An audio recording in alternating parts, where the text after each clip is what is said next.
Olá, pessoas queridas, estamos aqui de volta com o nosso programa Conexões Espiritualidade Crítica e trazemos aqui de novo um grande amigo, uma personalidade maravilhosa que tem uma parceria muito boa conosco na Universidade Luiz Pampério, já demos vários cursos juntos e vai estar presente no nosso encontro que será em dia 6, 7 de setembro em Campinas, né, que é Fé, liberdade ou prisão, né? A fé que ilumina não queima, né? E está conosco, então, Gabriel Perissé. Seja bem-vindo, Gabriel. Tudo bem? Olá, Dora, que bom mais uma vez conversar com você. Então, nós falamos da outra vez, até eu vou colocar o link para quem quiser depois ver a entrevista anterior que nós fizemos, sobre este livro, Abuso Espiritual, A Manipulação Invisível, né, que é um livro dos melhores que eu já li nos últimos tempos, né, e que está fazendo o maior sucesso no Brasil inteiro, né? Então, nós não vamos repetir tudo sobre o livro, porque está na nossa entrevista anterior, mas eu vou pedir que você, Gabriel, faça um breve resumo do que trata o livro, né? Para as pessoas se inteirarem, para a gente avançar na conversa. Tá. A essência do livro é que o abuso espiritual não é um dos abusos que acontecem nos espaços religiosos. É a matriz de todos os abusos que acontecem em qualquer espaço religioso.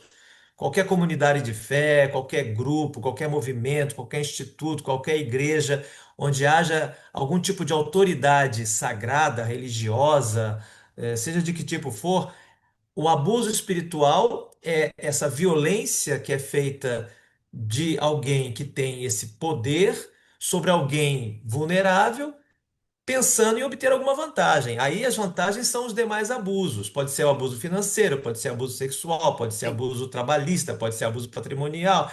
E aí tem uma lista imensa de abusos. Mas o abuso espiritual, se a gente puder usar essa expressão que é violenta, mas é real, trata-se de um estupro da alma. Um estupro daquilo que a pessoa tem de mais íntimo, que é a sua relação com o divino, com Deus, enfim, com o espírito, com tudo aquilo que a pessoa considera mais sagrado e aquela relação mais sagrada que ele tem no seu mais íntimo é invadida e, de certa maneira, desfigurada e, se fosse o caso, não é o caso, mas se fosse o caso, até destruída. É que, felizmente, o espírito é indestrutível.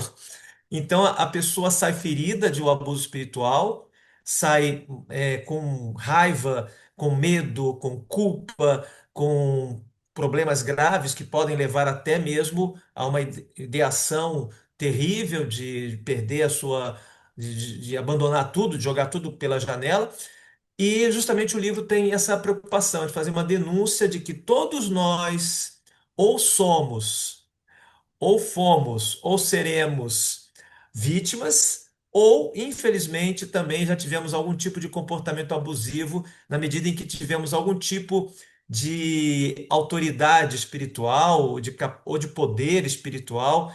Pode ser uma catequista, pode ser um agente pastoral, pode ser um médium, pode ser um cuidador, pode ser quem for que se ache no direito de falar em nome de Deus e oprimir o outro. Quer dizer, a espiritualidade do indivíduo é capturada, né? É roubada e sequestrada, digamos assim, e Sequestrada. fica sob cativeiro, né? Quer dizer, podemos dizer isso, né? É interessante que eu me lembrei agora que você citou o médium, né? Eu me lembrei que eu já acho que eu falei aqui em algum lugar que aos 16 anos de idade eu publiquei meu primeiro artigo, né, no movimento espírita, na Revista Internacional de Espiritismo, que aliás esse ano está completando 100 anos, né? E sabe qual foi o tema? Idolatria mediúnica, em que eu colocava os perigos de a gente idolatrar os médiuns, de se sujeitar, etc. Olha só como a gente caminha, né? Junto, isso daí eu tinha 16 anos de idade e eu já era médium, né? E estava assustada porque as pessoas, né, começaram, nossa, tão jovem, já fazendo palestras, já escrevendo artigos, já sendo médium, não sei o quê, papapá. E eu fiquei assustada, falei, nossa, eu não quero isso para mim, né? e aí de ser idolatrada, ser venerada, etc., que isso é um exercício de um poder tal. E eu escrevi esse primeiro artigo, olha só, preciso localizar isso para depois até. Esse, Né? esse é um artigo contra o abuso espiritual. Exato, exato, exato, exatamente. Bom, então, e aí como é que está sendo isso que nós vamos falar um pouco aqui hoje? Como é que está Tá. sendo, que parece que eu tenho acompanhado, que está sendo fantástica, essa repercussão do livro, né? Brasil afora, porque você tem viajado, tem feito lançamentos em todos os lugares, enfim, como que tem sido? Quais são os retornos positivos, e se algum negativo, não sei, que você está tendo desse livro? O livro foi lançado em agosto de 2024, né? Ainda não tem um ano de vida. Eu tenho registrado todas essas palestras e esses encontros em torno do livro no meu site cristologiadoencontro.com. Então Uhum. lá tem fotos, tem e tal. Mas claro, eu vou fazer aqui uma breve lembrança. É, o que aconteceu, Dora, é que alguns bispos da Igreja Católica começaram a conhecer o livro e se interessaram em me levar para conversar com o clero deles. Hum. Então, o bispo de Natal me chamou para falar com o clero dele, o bispo de Mossoró, também no Rio Grande do Norte, o bispo de São Luís do Maranhão, um bispo aqui de São Paulo, me chamaram para conversar com os padres, com os seminaristas, com agentes pastorais, tudo no âmbito da Igreja Católica, né? Então, algumas ordens religiosas também já me chamaram, os redentoristas, os rogacionistas, algumas paróquias, enfim. Então, isso tudo foi me levando para conversar com muita gente de todos os tipos dentro da Igreja Católica, mas também fora da Igreja Católica. Eu conversei com os pastores de Natal. Eles têm uma organização chamada OPEN, Ordem dos Pastores Evangélicos de Natal. Eu conversei lá com alguns pastores, com fiéis também evangélicos. De modo que o livro, de maneira muito orgânica, muito tranquila, mas sem parar, está me levando para vários lugares, inclusive lugares inesperados. A Escola de Magistratura do Maranhão me chamou para falar sobre abuso de poder. Olha. Embora não seja nada, não tenha nada a ver com religião, o tema também toca, porque o abuso espiritual infelizmente, ele também estimula outros tipos de abuso e pode ser também um instrumento de abuso político, ou Sim. de abuso trabalhista, ou de abuso dentro da família. Sei lá, se o homem leu lá no Evangelho e entendeu que ele é o líder natural da humanidade, ele pode falar o que ele quiser para a mulher, mandar a mulher fazer o que for. Então, o autoritarismo está presente em todos os âmbitos da vida. E agora também, aí a Escola de Magistratura do Acre me chamou para falar também sobre abuso de poder. Pô, então, assim, são vários, vários eventos, encontros, e eu agora eu vou dar um curso também na Faculdade de Comunicação da Paulo sobre abuso de poder nos últimos dias de julho.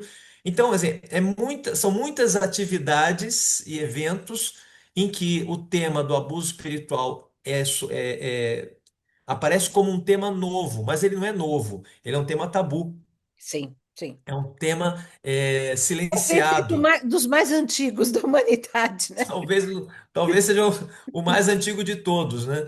E, e aí, só que temos uma cultura do silêncio, uma cultura da negação, uma cultura da cumplicidade, e tudo isso, mexer com tudo isso dá trabalho, né? Para todo mundo, porque é uma ferida aberta.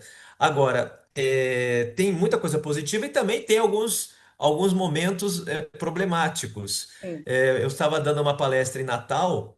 E aí um homem lá de, sei lá, seus 40 anos, ele levantou a mão e falou assim: Eu estou achando. De onde é que você tirou tudo isso do livro? Falei, olha, quem vem do mundo acadêmico, quem fez, né, uma carreira acadêmica, não escreve de maneira leviana. A gente sempre tem uma nota de rodapé, tem uma pesquisa, tem uma reflexão, tem uma comprovação. Ah, porque eu achei muito exagerado. Aí eu fiquei assim, né? Meio cabreiro. Quando ele foi pegar o Autógrafo. autógrafo, eu perguntei, e aí, como é que foi a palestra? Gostou e tal? Ah, gostei. Inclusive, eu fundei uma comunidade. Aí eu já juntei os pontos. Quer dizer, existe hoje uma epidemia de movimentos, de grupos. Para você ter uma ideia, Dora, não sei se você tem esse dado, são 5.000 igrejas que nascem por ano no Brasil. É CNPJ, mas não é só CNPJ, é um empreendimento pessoal. Eu falo, a minha igreja. E quem entra na minha igreja tem que seguir essas regras. E quem entra na minha igreja tem que ler a Bíblia desta maneira. Aí você tem fundamentalismo, risco de fanatismo, de controle da conduta do outro. Aí sobe a cabeça que o cara tem uma igreja, ele já acha que está ouvindo Deus o tempo todo e que aí ele sabe qual é o casamento que vai dar certo, o que que tem que fazer, né? Outro dia uma moça pertencente a uma dessas igrejas, ela é psicóloga. Ela se convenceu de que ser psicóloga não era vontade de Deus, porque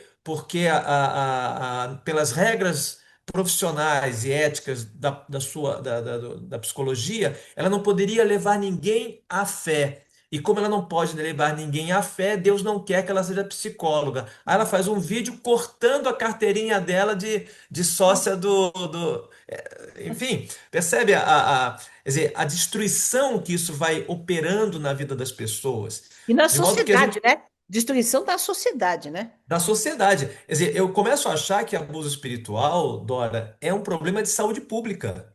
Já Exato. não é, já não é assim uma questão teológica, já é uma questão de saúde pública.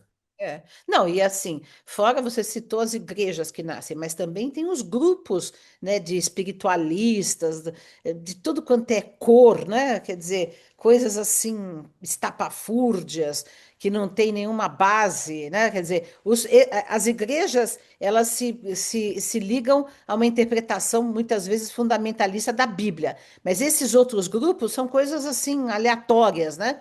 E que são gurus, né? Que também praticam esse tipo de abuso, tem de monte também, né? A gente vê isso. E agora, a moda agora é o batismo do empreendedorismo. Ave Maria. É o batismo coaching. São os coaches também, os coaches hoje têm, são os abusadores também, né? Nesse sentido. Então, olha só, Dora, olha como esse problema está ganhando uma dimensão assim, assustadora. Mistura educação, política, religião, manipulação psicológica, olha, machismo, E anticiência fundamentalismo, também, anticiência também, né? É, anticiência. Então, a cada momento que eu vou conhecendo novas situações, eu vou vendo que o abuso espiritual, embora ele seja especificamente abuso de poder em espaço religioso, o espaço religioso está se entrecruzando com outros espaços. exato. E aí você vai ter uma igreja, por exemplo, isso acontece, o pastor de uma microigreja, ele pode ter 200 seguidores. Ele chega para um candidato a vereador e diz: Olha, eu tenho tantos votos, porque eu tenho 200 membros, mas tem as famílias, eu já fechei a igreja para você. É, é. O que que você vai fazer pela igreja? E aí, esses conchavos estão se multiplicando, e aí se criam escolas, se criam células, e mistura. Olha, Dora, é assim, não dá nem para talvez desenhar todo esse quadro, mas É assustador, né? É assustador. ele está, e de modo capilar, está entrando em tudo, né? A tal ponto, por exemplo, eu sempre falo mais do campo cristão, que é o que eu conheço melhor, né? Mas, por exemplo, em Belo Horizonte, o prefeito assina um decreto dizendo que a Bíblia é um livro didático. Exato. Ora, se a Bíblia passar a ser livro didático, então os outros livros sagrados também deveriam ser. Exato. Exato. Exato. Depois o outro diz que quer colocar um dos nossos na presidência. Esse um dos nossos vai dizer que a Constituição não é de acordo com a Bíblia, porque a Bíblia é a voz de Deus e Deus é que deve mandar no mundo. E aí você vê projetos teocráticos misturados Então, é. com uma Teologia, educação. é a teologia do domínio, né? A teologia do domínio. Exatamente. Então, é um projeto teocrático misturado com uma pedagogia teocrática, com uma política teocrática, e o que que nós vamos Não, e fazer? é aquilo que eu também já fiz aqui, até uma live sobre isso, as cultos evangélicos nas universidades, com centenas Ah, de foi. alunos, Eu li seu. né? Centenas de alunos, enfim, a coisa está bem grave. Agora, você disse que falou em várias comunidades e para vários públicos, agora, então, em setembro, você vai falar para nós espíritas, né? Porque o nosso É, muito é um bom. evento espírita, mas tem uma interreligiosidade, porque haverá, inclusive, mesa interreligiosa, pessoas de outras religiões falando, que eu sempre faço aberto nesse sentido, né? E aí nós vamos falar justamente da a mesa de abertura é o Gabriel Perissé falando sobre o abuso espiritual, o Dom Orvandil, que eu já entrevistei aqui, falando sobre fé e luta, né? Jesus e a promessa do reino, e eu falando sobre espiritualidade crítica. Eu quero dar uma notícia, que eu não sei se todos sabem aqui, que o livro Abuso Espiritual está indicado entre os 10 indicados para o prêmio Jabuti. E você teve outro livro sobre o encontro, Sim, também está? é o seguinte, Também então só está entre os 10? tá aqui comigo aqui. É. Deixa eu só explicar então rapidamente. Essa categoria do Jabuti é o Jabuti acadêmico. Hum, É a segunda edição. Eles tiveram a primeira edição no ano passado. Essa é a segunda edição do Jabuti Acadêmico, que é divulgado antes do Jabuti tradicional. O Jabuti tradicional é para novembro, hum, em a categoria de literatura, literatura infantil, etc, né? Essa categoria acadêmico tem 30 eixos. hum. E são sempre livros nascidos em contexto acadêmico, fruto de teses, de pesquisas acadêmicas. Então, tem vários eixos: eixo da arquitetura, das ciências biológicas. No eixo ciências da religião e teologia, foram divulgados os 10 semifinalistas, e entre os 10 semifinalistas estou eu com dois livros. Olha que Esse beleza, livro do abuso espiritual foi uma coisa surpreendente. Esse livro, Abuso Espiritual, e esse outro livro aqui também pela editora Paulus, está no meio de nós. que é um livro de teologia, que é minha tese de doutorado em teologia. Ele está no Muito meio de bonito nós, que uma tem. Cristo. É Oi? muito bonito também. Depois a gente tem que fazer uma entrevista sobre esse livro. Um dia temos que falar sobre ele. E é um livro que fala sobre cristologia do encontro. A brincadeira que eu faço nas palestras é que o abuso é o veneno e a cristologia do encontro é o antídoto. Então, eu fiquei assim, lisonjeado pelo fato de aparecer esses dois livros na lista dos semifinalistas. Em breve virá a lista dos 5 finalistas, ainda tem essa etapa, e depois a divulgação do prêmio em agosto. Mas, de qualquer maneira, em setembro, quando a gente se encontrar, Já eu terá já terei o resultado. Deus queira, com pelo menos um jabutizinho. Deus queira, você vai estar, estou na torcida aqui, estou na torcida, né? Olha, você sabe que eu nem sabia que tinha agora esse Jabuti acadêmico, você não teria até mandado algum livro meu, né? Claro, evidente, fica atenta, porque é um jabuti que prestigia a pesquisa, né, a vida universitária, né, e é necessário, a gente não pode viver no negacionismo, não pode viver na ausência da reflexão, da ciência, senão a gente cai justamente nesses fundamentalismos doidos, né? E, né, vai emburrecendo a sociedade, né? Emburrecendo a sociedade.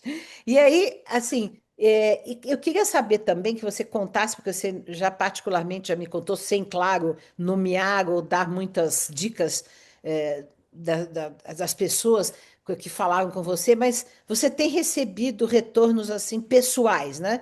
A respeito do que esse livro tem tocado, eu digo agora do abuso espiritual, né? Como é que é isso, né? Isso que também é interessante. É, É muito interessante, Dora, porque que é assim, você é escritora, você sabe que a grande alegria de um escritor é saber como o livro impactou a vida de um leitor. Exato, É exato. isso, né? Então, assim, recebo várias mensagens de pessoas que não tinham consciência de que tinham sido vítimas de abuso espiritual Uhum. e que descobriram que a sua dor, a sua mágoa com Deus, a sua mágoa com a religião, a sua mágoa com a espiritualidade, não era uma coisa dela, de culpa que ela tinha, mas de uma situação de manipulação que ela sofreu, né? Então, por exemplo, um rapaz que entrou em contato comigo, ele agradecendo que, ele falou assim, olha, eu achava que eu tinha saído de determinado grupo religioso porque eu não tinha sido fiel àquela vocação. Na verdade, aquela vocação era uma enganação. Eu fui iludido porque depois me disseram que se eu saísse do tal grupo, eu estaria para sempre longe de Deus. Acontece que Deus não está preso naquele movimento, né? Deus não é Né? propriedade de ninguém, né? Vamos combinar, né? Exatamente, né? Então, eu estou conseguindo me conscientizar de que o problema com uma instituição religiosa não é necessariamente um problema com Deus, e que eu posso ter uma relação com Deus, independentemente de estar naquele grupo ou não, né? Então, é recorrente essa descoberta de que ah, a grande libertação, né, religiosa, a grande libertação espiritual, e eu falo religiosa porque eu acredito que demonizar as religiões é cair também num tipo de fanatismo. Quer Uhum. dizer, a gente tem que ter discernimento, né? Uma religião não é necessariamente opressora até mesmo uma seita. Uma seita que é uma parcela, a seita é um segmento, a seita é uma escolha também. Quer dizer, mesmo uma seita, ela não precisa ser necessariamente uma seita destrutiva. Ela pode ser um tanto unilateral, pode ter, né? Mas todas as religiões têm suas patologias, né? Todas as igrejas têm suas eclesiopatias, todos os grupos têm as suas neuroses. Então, a gente não pode também ser tão rigorista e tão purista a ponto de começar a fazer exatamente aquilo que fazem com a gente. Né? Quando eu terminei de escrever essa minha tese de doutorado sobre cristologia, alguém perguntou: o que que você vai fazer agora? Eu falei: uai, fundar uma igreja. O que que eu posso fazer? Ou então a tentação que eu tenho é de fundar uma seita anti-seitas e com isso praticar um fanatismo antifanático. Só que isso é repisar o problema. Eu acho que o mais importante hoje, Dora, na minha opinião, é que nós consigamos olhar para dentro de nós e perceber que nós temos uma vítima pedindo, pedindo para ser controlada e temos um abusador farejando alguém para controlar. Então nós precisamos de uma cura.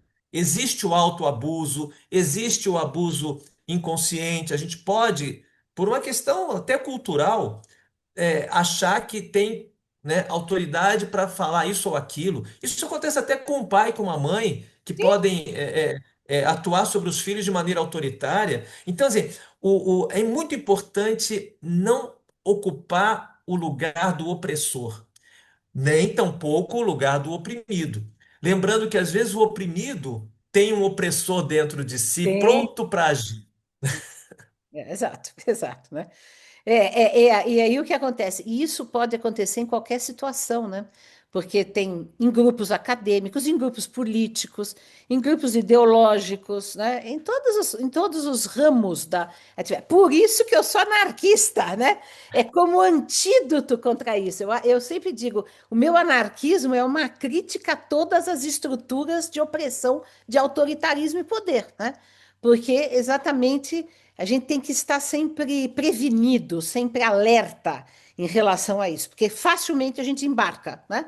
Ou como aquele que quer venerar o outro, porque a vítima é aquele que quer se entregar, né? Não quer responsabilidade pela própria vida. E o opressor é aquele que quer controlar, né?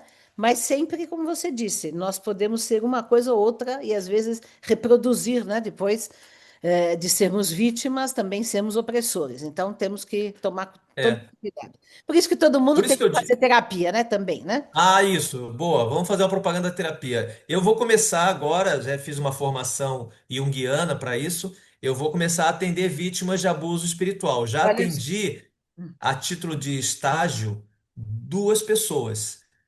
Dora, é pior do que eu pensava.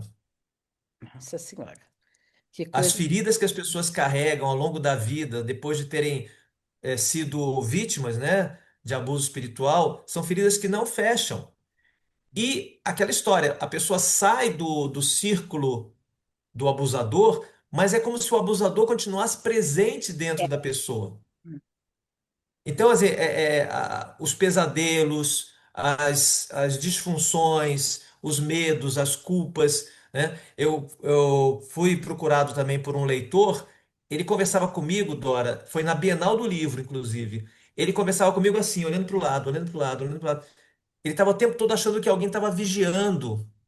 Hum, Então, assim, esse controle que é exercido pelo abusador, o abusador é um narcisista controlador, é um narcisista predador, e ele está sempre monitorando as ações da sua vítima. uhum, Então, quando a pessoa se dá conta de que é vítima e ela não faz nada, não reage, ela começa a ser corresponsável uhum, nessa situação. Então, a situação fica mais complicada, porque quando a pessoa consegue se libertar, ela não se libertou ainda. Ela saiu daquele círculo, mas ela de alguma maneira tem vontade de voltar.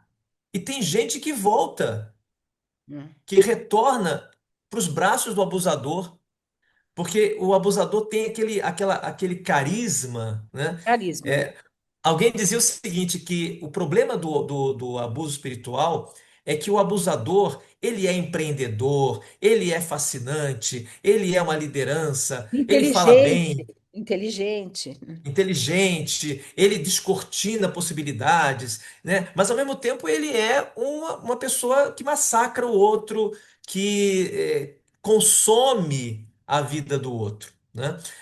A palavra abuso não é só uso indevido. Abuso também é consumir, é consumo, é absorção. Então o abusador absorve a vida da outra pessoa.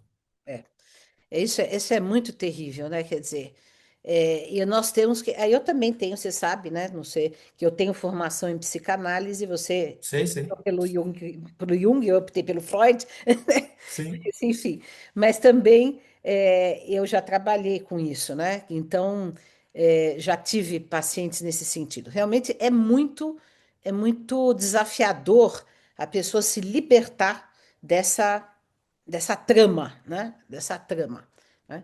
E é geralmente, quer dizer, no ponto de vista no caso que eu sou uma liderança espírita também, as pessoas vêm para mim fora do quadro de pacientes e falam, nossa, eu saí de tal lugar porque era assim, assado, e não sei mais o quê, e eu saí do espiritismo e agora eu encontrei você que está falando uma coisa mais crítica. Quer dizer, então também isso afasta as pessoas da espiritualidade, né? É isso deixa um trauma tamanho que afasta da espiritualidade, né? Por isso que eu prego a existência ou a necessidade de uma espiritualidade crítica, né? Quer dizer, uma espiritualidade que se previne dos abusos, dos fanatismos, das sujeições, né? Dos fundamentalismos que levam a toda essa tragédia, né? Então, por isso que quem quiser ser líder espiritual ou líder religioso, quem quiser, quem se sentir convidado ou convocado para tal coisa, precisa praticar a autocrítica diariamente. Exatamente, exatamente. Agora você imagina, né, o Papa Francisco, uma liderança espiritual, uma liderança religiosa, com mais de 1 bilhão de seguidores, ele precisou fazer esse trabalho. Ele fez, E é um trabalho. Ele fez, inclusive, análise, né? Psicanálise. Ele fez. Fez, fazia terapia, sim, e ele dizia muito isso, né? Quem sou eu para julgar? Quer dizer, porque quando ele diz isso, ele sai da posição daquele que pode condenar, né? Outro dia apareceu um vídeo de um católico, né? Vamos dizer assim, um evangelituber, e ele passou o vídeo todo, Dora, conversando com o Lutero. Mas ele falava assim: "E aí, Lutero, como é que está o inferno aí?" Ah, viu? Ou seja, ele conseguiu fazer, né, exatamente o contrário que muitos católicos tentam fazer, que é dialogar com as outras religiões. Aí ele chega e diz que Lutero está no inferno. Quer dizer, é de uma falta de bom senso, de respeito e de espiritualidade, né? Ele não tem, ele está E de uma mostrando que ele não tem. presunção, né, absurda. Ele é Deus para dizer quem está no inferno não está, né? Quem está no inferno, quem não está. Tem uma história, eu não sei se é lenda ou não, mas é uma história de que uma santa católica tinha algumas visões e teria visto Jesus e perguntado para ele: Jesus, o que aconteceu com Judas Iscariotes? E Jesus teria respondido: Eu não vou te contar para você não abusar da minha misericórdia. Então, quer dizer, nem mesmo dentro da igreja se condena ao inferno Judas Iscariotes. Dante Alighieri condenou, colocou Assim, lá no mas inferno, ele não mas era ele, papa, né? ele não era papa, ele tinha licença poética para isso. Mas o que é importante é que nenhum de nós pode se arrogar o direito de se colocar no lugar de Deus. Essa é a grande idolatria de todos os tempos, né? E assim, eu acho, você citou o Papa Francisco, saudosíssimo já, né? Saudosíssimo já Papa Francisco, que nós sempre partilhamos juntos dessa admiração, até demos cursos sobre a encíclica dele, né? Dois cursos a gente deu sobre a Laudato Fratelli Si Tutti e e a acho que é Laudato Laudato Si. Si também. Laudato Si, os dois cursos demos na Universidade de Pampéria. E assim, é a pessoa que incrivelmente teve a maior tentação de ser, porque, segundo a Igreja Católica, o Papa é a suprema autoridade religiosa, etc. Que, aliás, até o Lutero, o protestantismo e outras, né, outras denominações se opuseram a esse poder papal. E ainda assim ele conseguiu manter, né, por isso que adotou o nome de Francisco, né, essa humildade franciscana de não se colocar como acima da humanidade, né? Ou seja, e É, isso. você sabe que Francisco de Assis não quis ser padre, né? Uhum, Ele ficou só como diácono porque não queria sequer é assim, poder de, a ordem religiosa, né? Ser ordenado como padre. É, é isso. é isso. Então, nós aqui estamos fazendo um trabalho afranciscana. Esse é o desejo, né? É o desejo. Mas é aquilo, né, que Jesus dizia, né? Vigiai e orai. Temos que estar vigilantes o tempo todo e rezando, porque é a única maneira honesta de se colocar na posição de humanos e não na posição de deuses, Sim, sim, exato. né? Esse é o grande esforço, né? Gabriel, estou ansiosa para o nosso encontro dia 6, 7 de setembro, né? O Gabriel vai fazer a abertura comigo, depois nós vamos ter uma mesa de autores, que cada qual vai falar um pouco sobre um livro seu e ter autógrafos, etc. Então, se vocês quiserem participar desse encontro, que será magnífico, o link para inscrição está aqui embaixo, né? E aí vai ter também almoço, café da manhã, café da tarde, café da manhã no dia seguinte, enfim, e é um espaço muito bonito, muito bom, né, lá em Campinas. Então, espero te abraçar em breve, querido Gabriel. Um grande Sim, abraço. querida Dora, caríssima Dora, Lembrando o nosso querido Jean Lawande, que chama. nosso caríssimo Jean Lawande, sempre presente em nossas conversas. Então, tá bom. Um grande abraço por aqui e a gente se fala, tá bom? Tá bom, Dora, obrigado por mais essa oportunidade. Até mais.